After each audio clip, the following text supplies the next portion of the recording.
You're tuned in to the Behind the Ears podcast with Uncle Danny and Mr. Chris, because everybody does Disney differently.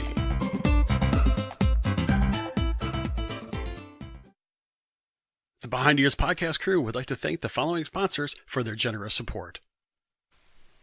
Expedition Roasters is the artisanal roaster of specialty Disney-inspired coffees. Why not brew some of the magic at your home? Some of our coffees include Skipper's Brew, Ghoulish Delight, Enchanted Tiki Coconut, Redhead Rum, and many other unique roasts. Our coffees are certified gluten and allergen-free and feature unique custom artwork by guest artists. Expedition Roasters offers an adventure in every bag. So start your adventure today by visiting us online at expeditionroasters.com. That's expeditionroasters.com. And Behind Ears listeners, be sure to take advantage of this exclusive offer and save 20% on your first purchase with code EARS20. That's EARS20 at expeditionroasters.com. Brew your happy place. Do you have a little one and don't want to bring your stroller from home? Have you destroyed a stroller in the past from all the wear and tear from a Disney vacation? Well, Kingdom Strollers is a great place to rent a great quality stroller at a reasonable price. Kingdom Strollers is a Disney-featured stroller provider, which means they will deliver it right to your resort, even if you're not there. Same thing for picking it up at the end of your trip. So if you're in need of an affordable stroller rental during your next Orlando trip, consider renting from a Disney-trusted stroller company. Visit kingdomstrollers.com for more information. Welcome back, everybody, and thank you for tuning in to another episode of Behind the Ears podcast. I am Uncle Danny, the man on the other side of the glass. That is Mr. Chris. Sir, how are you doing on this Thursday evening? I'm doing well on this wonderful Friday Eve, as we like to call it here at the Behind the Ears podcast studios. Oh, man, we have got a great show, and you know what's really cool? We are a worldwide show. That's right. Danny was going over some stats, and we have a surprisingly large number of people that not only listen to us in Europe, but also listen to us in Australia. Can you believe that? That is actually really cool that we go not only across the pond, but we hit a whole continent in of itself. So if you're listening from overseas, or if you're listening from Australia, you're listening anywhere outside of the United States, hey, we're glad you're here, and thank you for being a part of our podcast family. Yeah, absolutely. It was cool to see that. It's nice being able to track numbers again. It's good to be live, not only here, but have the podcast numbers out there. I mean, you could definitely tell that people have missed it. I think in a week, we've done like 2,000 downloads, somewhere in that ballpark. So you could tell people are excited to have us back, and we're excited to be back. A lot more work. It was I'm not going to lie, it was a little nice not having to put shows out there, but it was actually fun. I actually got to sit down and mess around and do some editing that I hadn't done in a while. So, but it's good. But you know what? It's opening day of baseball, so congratulations if your team lost. I mean, your team won, excuse me.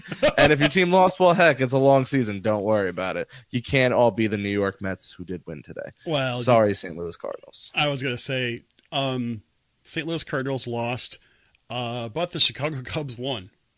They did, and congratulations to Chicago Cubs, because beat the Marlins, so that helps me out. I didn't get a chance to watch any of the game because I was working, but I had many friends that are just huge Cub fans. They said they actually really enjoyed it. Actually, here's the funny part. I gotta tell you this. This is funny. I know this is banter. This is not Disney related, but I think if nothing else, while people are still sharing out the show, this is actually funny. There is a local pizza place that actually has a pizza that is basically an open-faced Chicago-style hot dog. Okay? So you have your regular pizza crust, but instead of sauce, you have mustard as your base. And then you have slices of Vienna hot dog. You have onions. You have the green pickle relish. You've got celery salt. You've got, the sport peppers. You got the white onions. All of this just spread out over the entire pizza. And you want to know something? A friend of mine had it, and they're like, "Oh yeah, it tastes just like a big, gigantic hot dog from downtown Chicago or the ballparks." I'm like, "Oh yeah." So I just thought that was really, really good. So yeah, and that was actually cool. Oh, they also have same place has a pizza that tastes like a White Castle hamburger. Which, I don't know, you don't have White Castles out by you, do you? Yes, we do. Well, I Those don't crave know. cases at 3 in the morning. My jam. You know what? I mean, there's one of those things where it's like, sometimes you go past the White Castle and you're like, oh, I can go for smell it from the car. I can go for a White Castle. And then like you go and you realize you ordered way too many White Castles. And then you're at home and you've got the White Castle bloat. And then you're like, oh, the next morning you're like, you didn't drink anything the night before, but you feel hungover because of the White Castles. And so, but they have the Crave case. Did you know they have a Crave crate? Yes. It's 100 100 White Castle hamburgers. You know what we should do? We should get a Crave crate for like an after party at the Indie Disney meet. Oh, you guys have them out? Are they close? Because I didn't see anything out there like that when I was there. I'm sure there's got to be one. Yeah, there's got to be one close. Right? There's got to be one down there. I'll have to double check and do some recon on that. But anyway, let's talk about some Disney stuff. And let me ask you one quick question. Oh, sure. Do you see the comments popping up on the screen? I do. Oh, no, I don't. Okay, cool. As long as no, right, like, do you see that? No. Okay, because I can't see it either, and I don't know if it's going through. Something's up with our system right now. But anyway, please go ahead. Okay. And no, please share your share the podcast everywhere that's allowed. So please, Daniel, thank you. So, as I was going to say,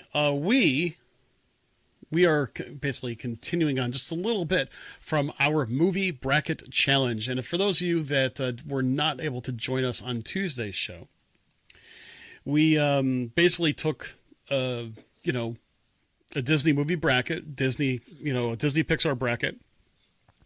And after some long, lengthy discussions, Danny and I discussed, why we picked certain movies. And overall, after going through a whole bunch of eliminations, we had Danny and Toy Story, surprise, surprise, up against me and The Lion King. So a celebrated Disney classic versus a Pixar gem, one that started it all. And I have a feeling Danny actually went off camera because he's getting the alien. And Toy Story won. I was so right. So Toy Story won, but not by a large margin. It was 70 some votes versus 60 some votes. I mean, it was really close, like within 10 votes between the two. And so I have to congratulate everybody who voted for Toy Story. Your side won. I think it was a noble race. But let's face it, Danny. Toy Story. We look at Toy Story now, and there is something about the style of that movie that one thing I'm glad when they did Toy Story 2 as well as Toy Story 3, I was really glad that the animation style pretty much stayed the same between each individual movie. Nothing really changed too much. I mean, it was well done either way, and it felt like if you watched all three of them back to back to back, that you'd be able to not have an issue. What are you? He's got doing? A battery pack, and I never knew this. You have had your alien for how long? Well, I mean, this thing has been in a box for a really long time. I mean, I probably knew. It's got screws. I don't have a screwdriver. I was just say your batteries are probably dead. Probably. So yeah. I'm gonna try to get it fixed. I want to see what he says. Ooh, Dark Claw. You'll have to wait for Tuesday's show. I think that would be really cool to start off that way. Yeah. I mean, there are some, I mean, let's put it this way. We had some really good comments. I mean, there are people that were really, really rooting for both sides. And I'm just glad, Toy Story as a movie really does break some ground. It broke some ground back when it first came out. And they managed to keep it. And it has a lot of staying power. I mean, if you think about it, people still talk about that movie today, just like they still talk about The Lion King. And, granted, Disney does a really good job of, keeping those particular storylines alive, not only through, product, but also through storytelling in the parks, the resorts. I mean, heck, you go into Animal Kingdom, you go into a room, it's not blatant, but yeah, there's definitely a theme of The Lion King in there. And I think it's subtle enough where it's not overwhelming, but it's really, really cool. And then you go into the art of animation and you see references to Toy Story and this, that, and the other. I just think it's really pretty slick. So, yeah. I mean, listen, the Superior Show won. It's okay. Buzz Lightyear never lets me down. No, it was, listen, Lion King, listen, the two, I was afraid of 3 coming out of your side. Maybe 4 because Frozen is so popular right now. I was super afraid of Aladdin, Lion King, and Beauty and the Beast. As much as Little Mermaid was a scare, I didn't think she had the weight to carry her that far. But you know what it is? I tended to I was looking at it yesterday. I had a little bit more of the newer movies on my side. You True. had a lot of the heavy hitting classics on your side. True. Which made, I was like, ooh, I don't know, man. Toy Story's good, but those are some heavy hitters on that side. And I wouldn't have been mad if I lost a Lion King. No, I mean, the thing is, that is definitely a noble pairing between the two to go up. And I'm really glad that we had such a good turnout of voters from, the WDW community, because I think, this is their vote. So I thought that was just really cool. Great turnout. Thanks for everybody that did that. We actually had some people also make the recommendation that we should do a bracket based upon other Disney genres of music, whether it be classic animation or even Disney animation, other Disney films. And you can even split that up between, classic versus non-classic, so to speak, current movies or more current. We really need to have that one now, because I mean, at the end of the day, is anything really going to beat Mary Poppins? Well, like just without going into like a deep discussion, like, can you name something that could at least go head to head with Mary Poppins? Because I feel like whoever gets Mary Poppins on their side of the bracket, it's just everything else is just you know that you're going to put Mary Poppins in the front and center when the day is done, right? It's the same thing when you handed me the right side and I saw Toy Story. I'm like, well, I mean, the rest of it's just going to be fun, but I know whoever goes up against Toy Story, I'm sorry, you're losing to it. I just feel like Mary Poppins carries that weight where nothing is going to be more powerful than what that was. It kind of depends on when we do the actual cutoff, because Disney animation goes so far back, even before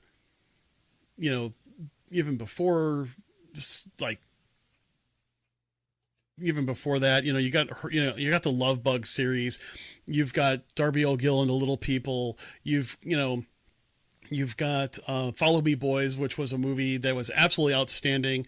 Kurt Russell's first film, I might add. Kurt Russell, little do people know that he is actually considered a Disney legend. There are was that produced by Disney or produced by one of their subsidiaries? No, it's a Disney produced film. I actually have it. It's a good flick, and so it would actually be really interesting to see how it goes. But you know what? We'll definitely look into that, because I think a little bit different than the we did a top 10 of different movies of different types of genres, and I think this would be a little bit different, because while we ranked top 5 for each of our favorites, it'd be interesting to see if you go head to head. I do have to agree that if you put Mary Poppins in the mix, it is going to be a strong contender just because it is so popular. You know what actually be good though? You know what actually be fun? Well, excluding her. No. Here's the thing. This is what would be daring, especially as a Disney podcast, that we would have one side, we would have classic Disney movies. And then we would have on the other side, classic movies done by other production studios. Like, what would happen if you put Mary Poppins against The Wizard of Oz? You know, that would be personal opinion. I mean, that's a heck of a I mean, now you're putting it against a pretty heavy hitter. My personal preference, I'm still picking Mary Poppins over The Wizard of Oz, but I get where you're going with it. And yeah, I mean, if I start digging deep into the old cranium up there, yeah, I mean, I'm sure I could dig something out. I want to point something out. All right, so I see a lot of people saying that's the longest running, Broadway show, Lion King. And Lion King was a phenomenal Broadway show. I saw it, phenomenal. I'll tell you what was better, in my personal opinion, Aladdin. From a Broadway Aladdin production? was unbelievable Broadway show. And I've heard that as well. Unfortunately, I've not been able to see either one as a Broadway production, but they were both, stunning visually. The music, obviously, both the music is great at either one of them. So it's hard to fault that. But yeah, gosh, I mean, everybody's got their own pretzel preference. I'm going to have to spend some time figuring out, like, what am I going to... I'd really like to go to a Broadway show, so to speak. They have Broadway in Chicago, downtown Chicago. They have a lot of different things. I know it's a little bit different. What was that? You come visit Uncle Danny in New York. We'll get some dirty water dogs. Oh. We'll walk the streets. We'll chase some rats. We're good, dude. We'll ride the smelly subway. You can experience the yellow cab. We got it all. Trisha will come up. We'll be good. We'll party like animals. With dirty water dogs and cans of Coke. Or they actually have cans of Dr. Pepper. I know someone in your family, right? Was it Dr. Pepper? No. Wait. Kathy drinks Diet Dr. Pepper and Diet Pepsi. Okay, well, I knew there was a Dr. Pepper somewhere. I think Chris and Nick like the Dr. Chris and Nick. Jess and Nick like Dr. Pepper. You're probably right on that one. I don't know. So, but that's really cool. There's just so many ways, and I know we talk a lot about movies, and we'll probably spread that out. Danny and I are actually starting to create our April schedule, and so we're gonna have to throw that in there because I think it would be really cool. Me going to New York City, I don't know, so we'll have to see. So anyway, let's talk a little bit about some news. And after the news, we're going to get into some listener questions and comments, not only from the live show here, but some other questions that people had from the WDW community page. So earlier today, or I shouldn't say earlier today, earlier this week, it just feels like today because all the days are running together if you ask me these days. You know what I'm saying?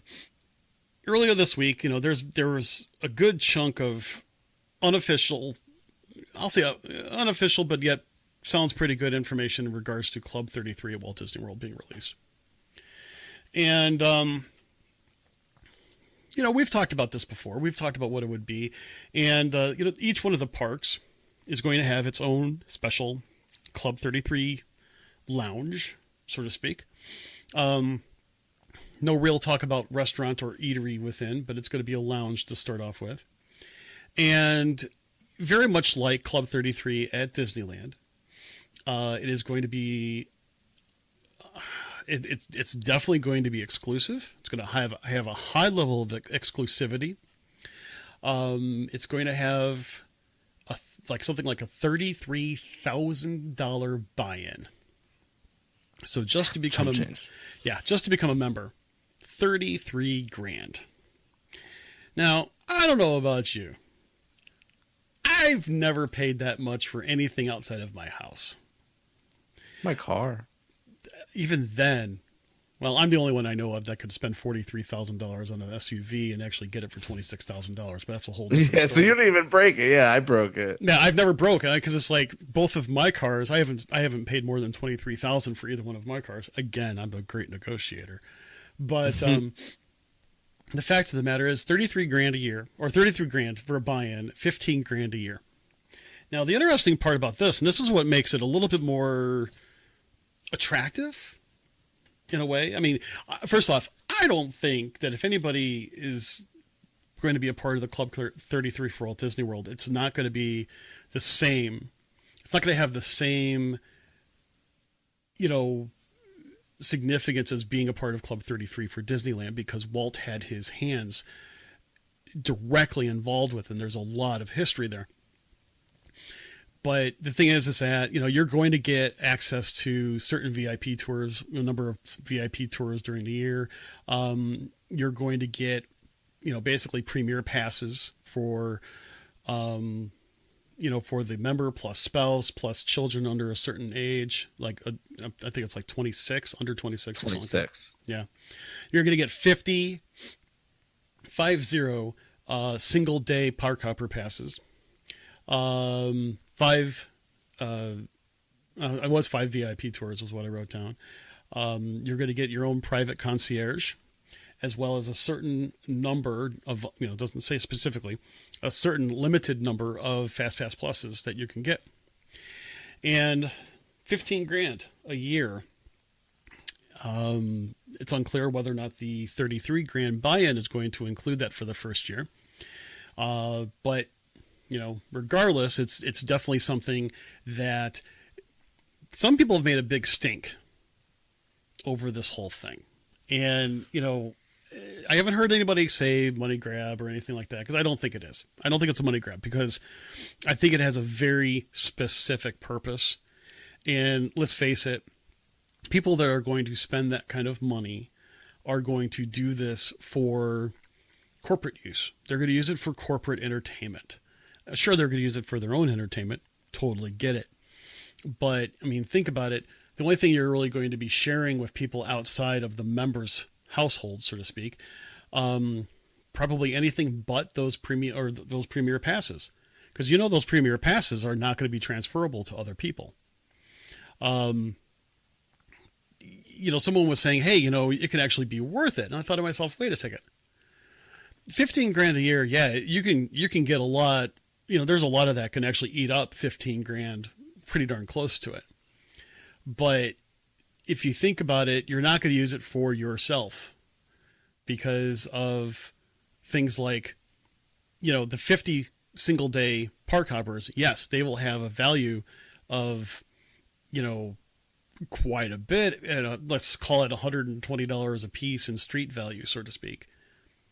But you're not. Yeah. But you're not going to use that to take your family on vacation, because it would be per day more expensive than any other way to do it. You're going to lose value by doing that. You're going to use those 50 passes to give to, you know, you're going to give it to people you're doing business with. You know, you're going to say, hey, spend the day at Walt Disney World with me. Here, I got a pass for you. Yeah, sure. Here, go ahead. That's a really true statement. You know, enjoy a VIP tour with me. You know, you can, if you think about it, if you're wining and dining a client, this really can be a great way to do it. And a $33,000 buy-in, you know, you don't have to touch that again. So the thing is that if you're going to continue doing this for a number of years, you know, much like any other membership, your cost per year goes down. For that, you know, kind of gets absorbed.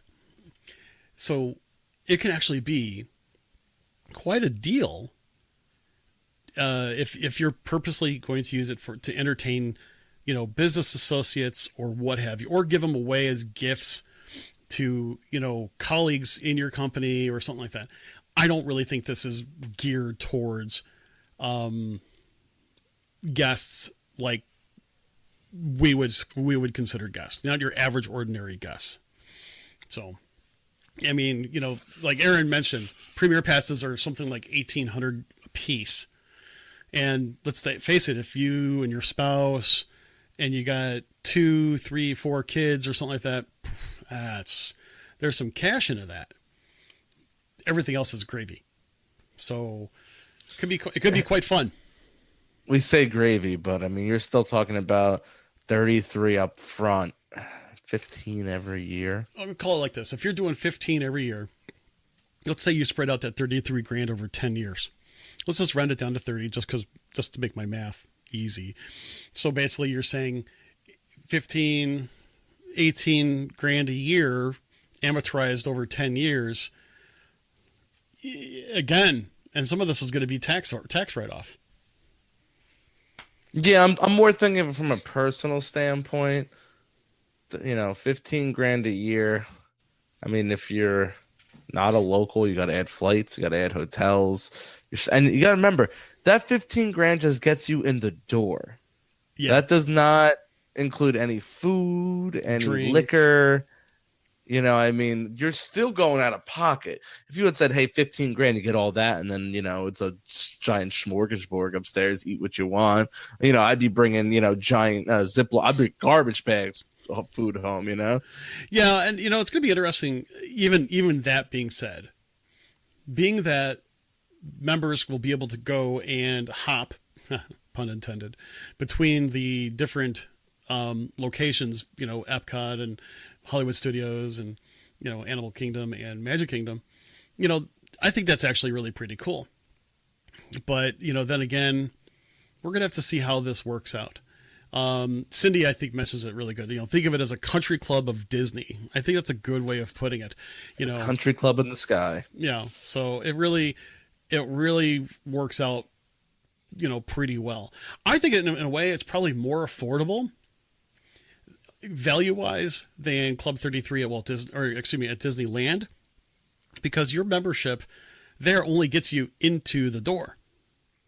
The fact of the matter is, it doesn't give you passes, it doesn't give you any special perks, and like you said, you still gotta buy your meals and stuff like that, and you're gonna get a fantastic dining experience, but it is not inexpensive by any stretch of the imagination. But it's, what I understand, is absolutely fabulous. Now, I hope people understand, none of what I'm saying I feel is criticism. I think it's just laying out what it is. I would be more than grateful and appreciative if for some reason I was ever invited to try it out. I'd really like to experience it myself. I just know that I'm not necessarily, from a membership perspective, I don't have that kind of, I'm not the focus of that. So I don't have that kind of cash. What else we got on tap today? So there was actually a posting over at the Disney Parks blog, which if anybody's not familiar with it, I mean, it's a Disney blog itself. And they started talking a little bit more about,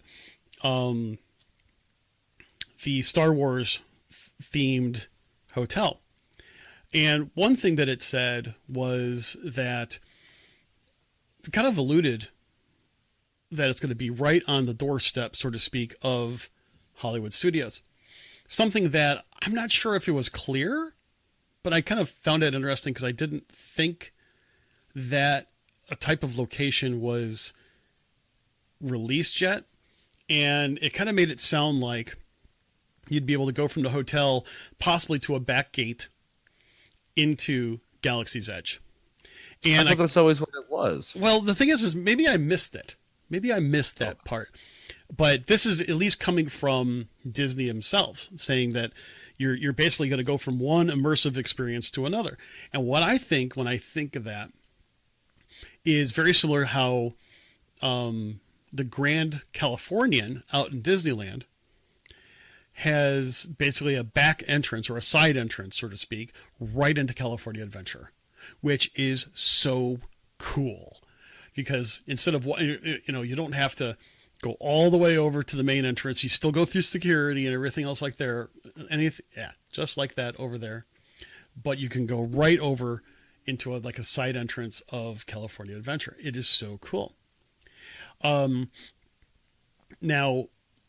that I think is actually a pretty interesting gig, but I think right now some of the comments I saw on the Disney Parks blog, already people are trying to get information on things like pricing. When's it going to be opening? Is there going to be DVC availability? Things like that. And basically anything that Disney said was like, hey, just stay tuned here for future information. No one's released anything yet.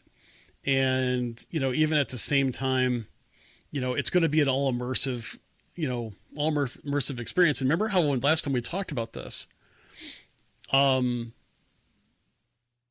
was kind of like, you remember how I said you're going to have to figure out something to keep the immersive experience exclusive to hotel guests? Other people are starting to voice that same opinion.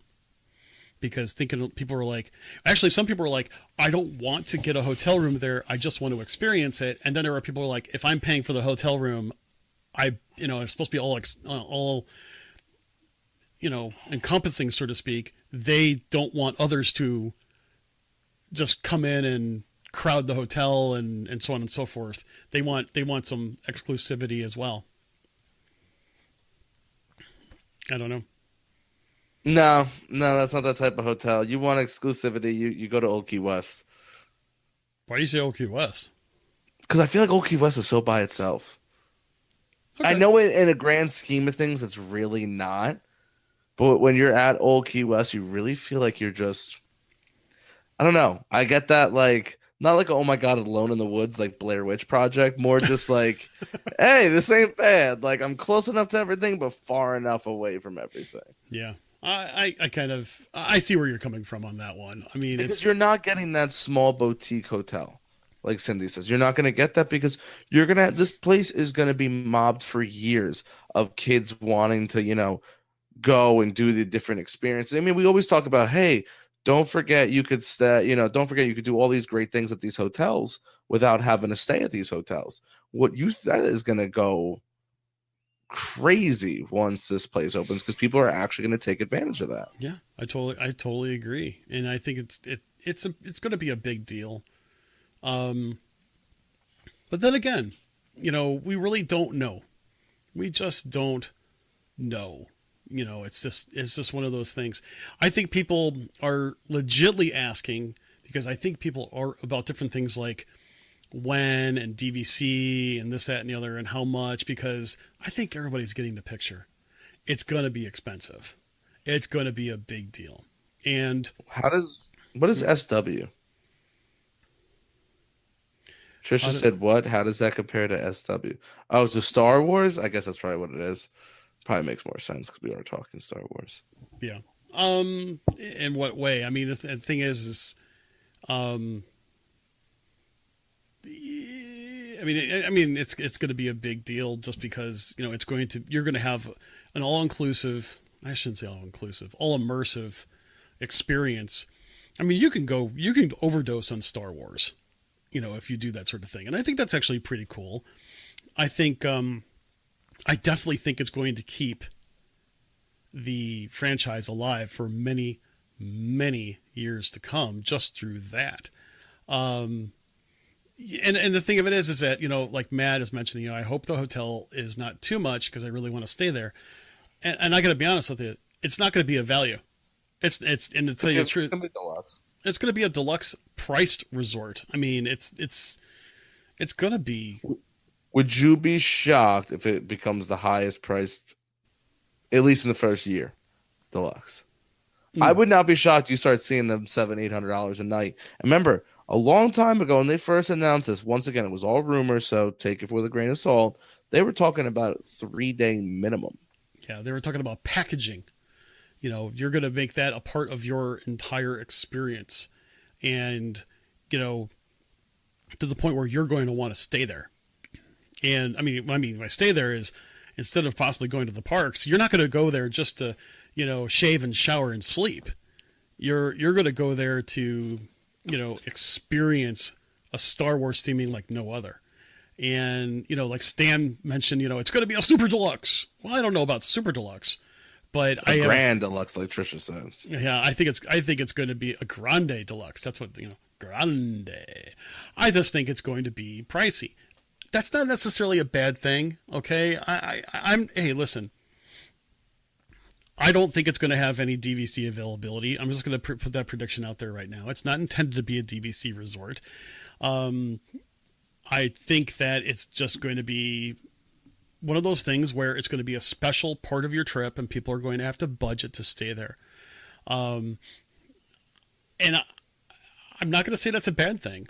I mean, you can go ahead and spend that money at the parks, or you can spend it at an all immersive type of resort. That's just my 2 cents. Yeah, Zach actually makes an interesting comment. He's like, I'd be shocked, but honestly, but if that means poly and contemporary prices come down, I'm in. I don't see. No. That's not going to happen. No, they're not going down. They're just staying where they are. They're just going to be less than possibly what, the Star Wars themed hotel would be. I don't think. Listen, Disney has specials on all hotel rooms, including those at the deluxe resorts, including the ones that are around the monorail, including DVC resorts. They have those 20, 30, 35% off sales from time to time. That's always going to be the case. But I don't see them lowering the rack rate, of those types of things. I just don't think that's going to be the case. Going along this, I'm actually going to, oops, I just lost all my comments on my screen here. But I think one of the biggest things is that people are going to start wondering about when Star Wars is actually going to come into place. And Bailey made a comment that, she heard, she just landed at the airport, and she heard one of the Disney bus drivers that you were saying that Star Wars Land would open up in early May next year. And, hey, listen, I don't know if that's really going to be the case. I would be very careful about listening to bus drivers. I'm going to just say this, and this is the truth. Last July, was heading from the airport to the resort hotel, and the bus driver was saying that they were creating a new monorail system, and I'm like, Kathy and I looked at each other like, what's he talking about? No, that's the gondola system. So I'd just be careful about it. We won't know until after Toy Story, I can guarantee you, of any closer dates as to when Star Wars Land will come up. This hotel is not going to be open by the time Galaxy's Edge comes about. Just people need to understand that now. They're not going to be opening at the same time. So, but I can see how maybe the bus driver maybe just misplaced the words. Or did he go into actual detail that it was going to be an extension of the monorail? Because that's a difference. So he definitely was. So he might have just read that memo wrong. Yes, and of course, I joke around about it, but the fact of the matter is, people like you and me and a lot of our listeners were in the know, and I bit my tongue because I really wanted to say something, but I just got there. I really didn't care. I was hungry. I was going to have lunch over at Sanaa, so nothing was going to matter. So I'm just like, you just kind of got to be careful what you hear. When Disney's ready to announce the specifics, Disney will announce the specifics, and you will get those specifics vetted and true right here on the Behind the Ears podcast. John wants to know, do you think all the rooms will be themed? No, I don't think every single room. I think eventually they're going to be like, we just got to make it a generic room. Maybe not. I don't know. Well, they'll all have something. Because don't they have to have that portal? Well, or whatever they're considering it's called. I don't know. Here's my take. Will there be different levels to the theming? My guess, probably. Everybody's going to want to stay at the room that they keep showing the artist rendering for. But they haven't necessarily said whether or not every room is going to be like that. I mean, just like, you go on a Disney cruise and those rooms are extraordinarily well themed. They're nice, they're comfortable, but each one of them has different types of features. Those features all come with a price. You want a veranda? That's going to be a price. You want to just be in a porthole room? That's a slightly different price. You want to be in an inside room that has a magic porthole? That's a different price. And those are cool too, I might add. So yeah, I just The think, magic porthole? yeah, well, yeah, because you're in an inside room and you have a porthole. Think about that for a minute. It's got to be magical. Yeah, I was more concerned, like, what's the magic about? Is it like a TV? Well, every once in a while, some of Nemo's friends show up on the porthole. What happens when it's not Nemo's friends? It's just like fake water? No, it's actually. Oh, should I even say what the magic is? It's basically a video feed from outside. That's cool. I like that. All right. I So mean, I can still get motion sickness. We'll yeah, say. you're gonna. Yeah, if you're not careful, if you're not careful, you could probably still get motion sickness. I mean, it'll just be kind of funny. But we don't know. I'm still gonna throw out the fun guess that Galaxy's Edge is gonna open on May the 4th, 2019. That's my guess. And again, it's a humorous guess. I don't know any better than anybody else, bus driver or anything like that. I'm just very cautious. There's a lot of things that have been going around these days, and it's really hard to actually get good information. And I'm glad that a lot of our listeners have been reaching out to us asking just to verify some of the different things that have been out there. And ladies and gentlemen, really, I say this sincerely because there's been a lot of rumor stuff out there that have just spread like wildfire, and it really kind of causes issues at times. And some have come up to us and say, "Hey, is this true?" And I'm like, "No, it's not true." So I'm really glad. Haunted Mansion is not turning into Coco. Yeah, Haunted Mansion. If one more person asks me that, I'm going to turn it into Coco at this point, just to be wrong. Haunted Mansion is not turning into Coco. Small World is not turning into Tangled. No, there is no. The latest one I heard is that Disney is going to have an all-inclusive annual pass that includes food, water parks, and everything like that for like $5,000 a piece. And I'm like, I would consider it. I'm like, no, it's not happening. If you don't hear it from Disney, technically, it's not really real.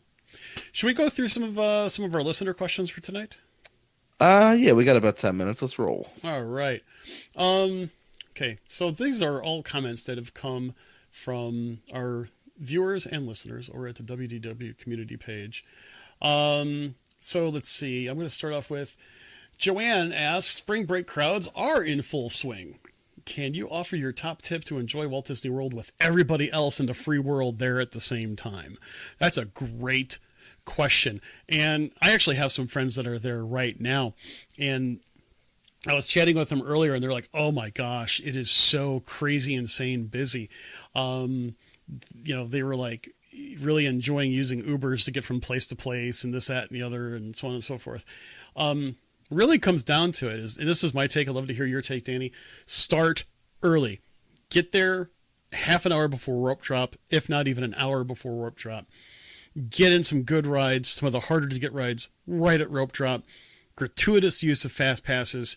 And then also, of course, if you need to, take a break during the peak of the day when everybody else is at the rides, and then go in later in the evening, enjoy a nighttime spectacular. Danny, what do you think? Yeah, get there at rope drop. Definitely at rope drop. Be prepared for the middle of the afternoon. You might not be tired, but I promise you, it's just not going to be worth it to stand around in that park the whole time. Quick note. So once you're on that third fast pass and any that carry on after, right?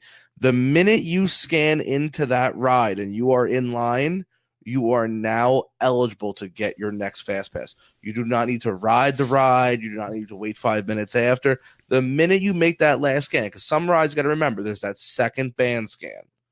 But once you know that you are through that, either the first one or both of the band scans, immediately get on your phone and start scouring. Obviously, I recommend, trying to keep close quarters and not bouncing around the park because you're going to burn yourself out. But definitely be prepared for long lines.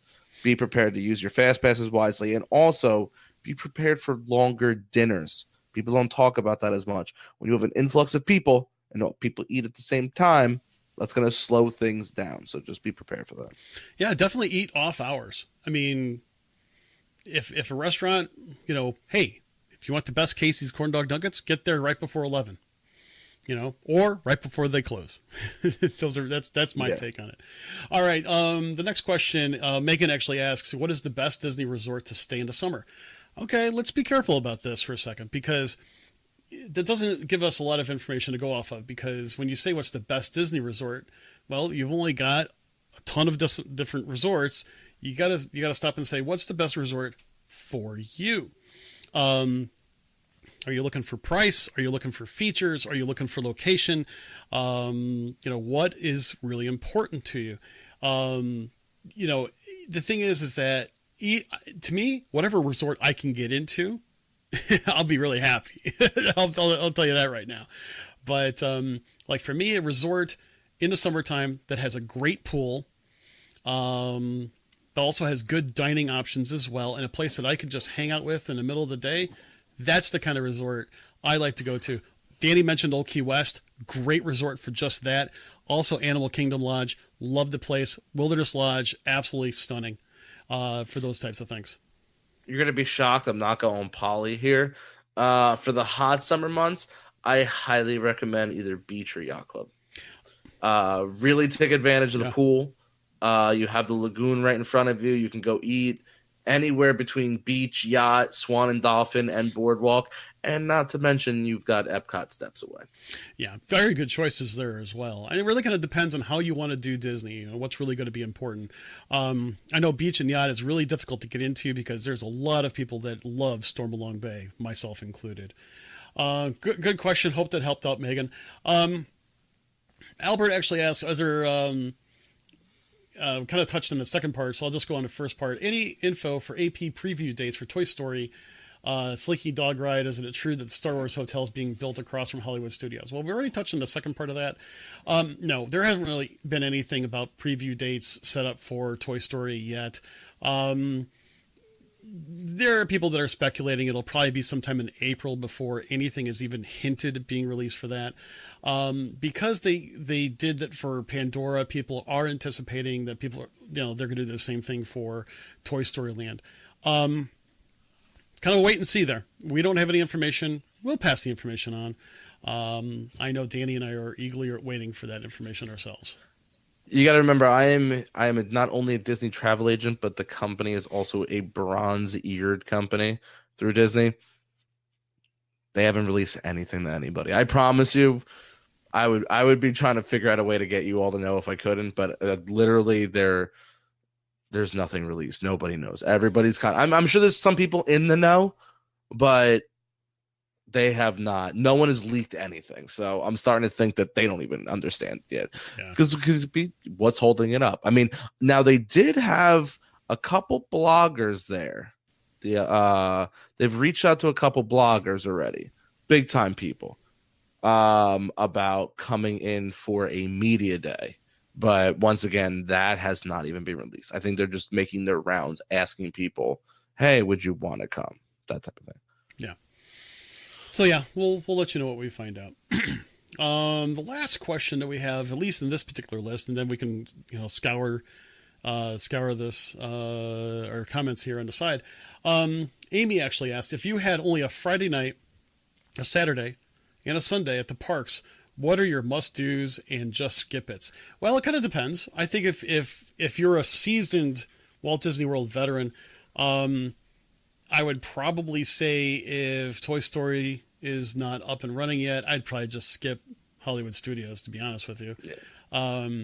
If that's, especially, I'm going to assume also you only have 1 day tickets, or not 1 day tickets, but like single park tickets. You don't have hoppers. I would definitely say a Friday night. This is going to be kind of a tough one. I would probably say a Friday night at Epcot, a Saturday at Animal Kingdom, and a Sunday at Magic Kingdom. That would probably be my guess. But as for must-dos and skip-its, how about this? If you're a veteran and you've been there, you're a veteran at going to Walt Disney World, how about trying things you've never tried before? Whether or not it's good, bad, or indifferent, try something different.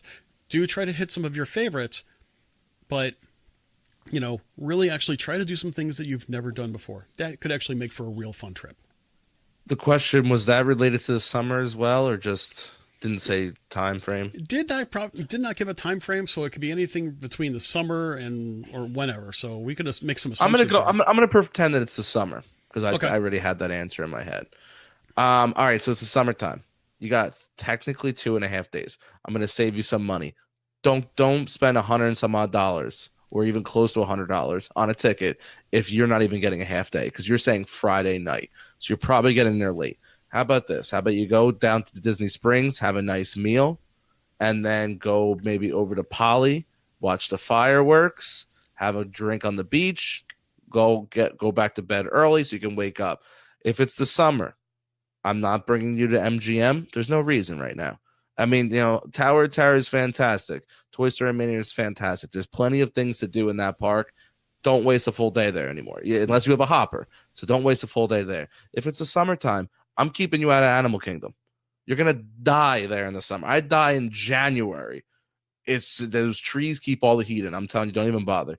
Saturday, I'd be doing all day Epcot, and then I would follow Chris's stance and do all day Sunday at Magic Kingdom. End it right. Now, if you're leaving on Sunday, though, I would flip flop it. I would get the full day at Magic Kingdom on Saturday, and then hit up Epcot on Sunday. Yeah, that's a pretty good point there. I mean, making certain assumptions, with just a small blurb there. I think either way that you go, you actually have some pretty good options available to you. I think the biggest thing though is, if you've been to Walt Disney World many times, try some different things. I like Danny's idea about going to Disney Springs that first night, especially if you're getting in, any time in the late afternoon into the evening. It just doesn't make sense. Of course, if you're an annual pass holder, hey, do what you want. But that's a different story. Yeah, it's a totally different story because you're not blowing a ticket on it. I like that idea. And you know what? Disney Springs is I think my opinion of it has changed quite a bit for the better because, there's a lot of different things that are going on there now where it doesn't matter if you're doing an adults trip or if you're with the family. I mean, there's a lot of really cool things that you can do for a few hours after you get off a plane. You're kind of tired, but you don't want to do nothing. You don't want to necessarily hang out at the resort. Disney Springs is a great thing to do. Danny, do we have any other questions from our live viewing audience tonight? Yeah. Brenda wants to plan a Disney cruise for 2020. She wants to know either of us have been on a cruise. So let me go into this first real quick. Chris has been on Disney cruise. I have not. 2020 sounds like a good year because we wanted to do a Behind the Ears podcast cruise anyway. So hold on tight. No, you can go back. If you go through some of our older episodes, Brenda, just if you ping us on the side, I can actually tell you exactly what episode it is. Maybe actually while Chris is doing his spiel, I'll look it up. Go back and listen to it because Chris went into major detail about Disney Cruise Line and everything. So you might want to take a listen to that older episode. But Chris, can you give her a few bite-size things about Disney Cruise Line? Sure. I mean, I love Disney cruises. I mean, they're addicting. I'll be really honest with you. I wish I can do it more, and I don't have one planned outside of the chatter that Danny and I have been talking about doing one for the show. Now, that being said,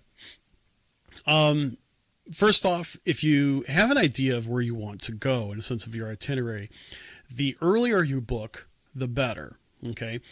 Disney cruises are usually not discounted. The only kind of discounts I've ever seen in the past 5 years have been deposit discounts.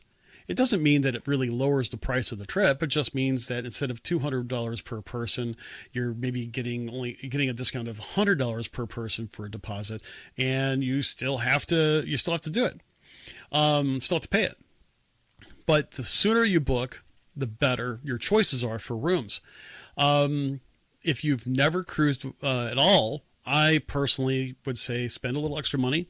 Get either a big porthole room or get a veranda room. Well worth it, in my opinion. Veranda. Oh, the veranda. Oh, seriously. There is nothing like ordering room service with, a pot of coffee and a continental breakfast and just sitting, watching the waves go by, just enjoying the morning. I mean, seriously, it is awesome. At the same time, you don't have to pay for it all at one time. You got to put your deposit down. You've got to pay. You got to have it paid in full within, I think it's either 45 days. Maybe it's a little bit more. I can't remember off the top of my head. Your mileage may vary, but you can pay it off in a little bit. But you're looking at probably in early 2019, maybe in a late 2018, depending on when you want to go in 2020. As when you can actually start booking those trips. Danny, I'm sure, would be able to help you out with that as a travel agent. But at the same time, I mean, it's definitely well worth it. Couple little tidbits. I recommend passports. I know there's people that say don't. I recommend strongly having passports. 2. Wait, can you go into that why real quick? Oh, sure. I didn't want to waste up too much time. I didn't want to take up too much. I'm just curious, because I've heard you say that before. Okay, so here's the deal with the passports. So, when you're on the ship, you're technically not on a U.S. ship. Okay, first and foremost, you are on a foreign vessel. The ship is registered in the Bahamas. And I know this sounds stupid. The Bahamas is not the United States. I know it sounds silly to say that, but here's the deal. Make an assumption that, you're on a cruise. You get off the ship, let's say in the Bahamas or other ports of call that are not a part of the United States. Let's say you get hurt, or let's say you get really sick, and let's say that you end up having to be transported to a hospital at one of your ports of call. The thing of it is this. If you have to be airlifted back to the United States, if you have to have some other transportation back to the United States that's not on that ship, and you don't have a passport, not the passport card, but the actual passport book, you're going to have a very difficult time trying to get back home because you need that passport. Now, some people say, I'll just have my birth certificate, this, that, and the other. Not the case. If you have to fly in and this, that, and the other, you're going to need that passport. Seriously, it's also a great backup form of identification to prove that you're a United States citizen, regardless. It's worth the investment. They're good for 10 years. There you go. Now listen, you may say to yourself, that'll never happen. Something like that will never happen. Here's the thing. During our last cruise, there was a young man. He was like 18, 19 years old, traveling with his family. We were on Castaway Cay. And I think it was actually a double dip Castaway Cay trip. So we did Castaway Cay twice. During the first stop at Castaway Cay, he was playing volleyball with some of the other teens in the group. I think that's right. So he wasn't 18 yet. Long story short, he cracked his kneecap. Been there, done that. I mean, it was bad. And basically what happened was they got him back on the ship. He went to the infirmary there and kind of did some diagnostic work, x-rays, etc. When they got to the port of call, which was Nassau in the Bahamas, they actually went to the hospital there at Nassau to figure out how severe it was and to determine whether or not he can continue the trip or whether or not he had to fly home. Fortunately for him, he was able to get his knee immobilized, and he was able to continue the trip, and he didn't have to stay there. But the thing is that if he had to fly home, he would have had to have a passport, or else he would have been in he would have some serious difficulty. That's the big thing about the passport. Found out later, we actually kept in touch with that family, and he made it home okay and got everything taken care of. Had to have a couple surgeries, but he's all doing good. But the thing is that you go there. The nice part about cruise is that it's a finite number of people.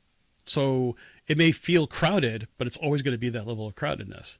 Disney does a great job of taking care of their guests. I actually think the customer service on the cruise line is actually superior to that at the parks. And I was going to say, you'll just absolutely fall in love with it. So we'll probably do another cruise show a little bit, in the near future. But I hope that at least answers some of your questions. So. Yeah, unfortunately, I could not. I was the whole time. I know it might have looked like I was staring out in space.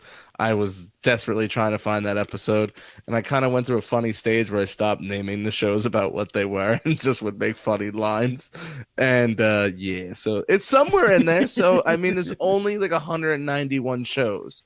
I mean, in hours, you're talking about 191 hours of show. There's a couple bonus, and let's just call it an even 200 hours.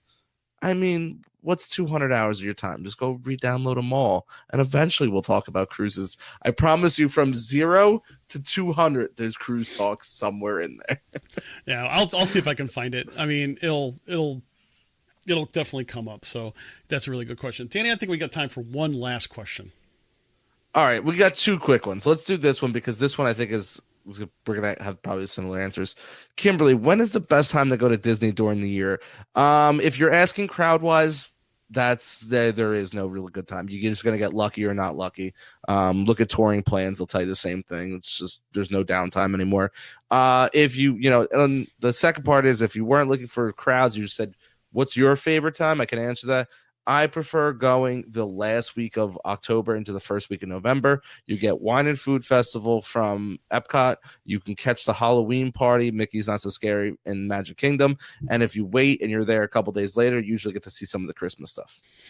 Yeah, and I'll be honest with you, I kind of mimic exactly what Danny said. I really do enjoy the fall. Usually right after the New Year's crowd goes away is usually pretty good.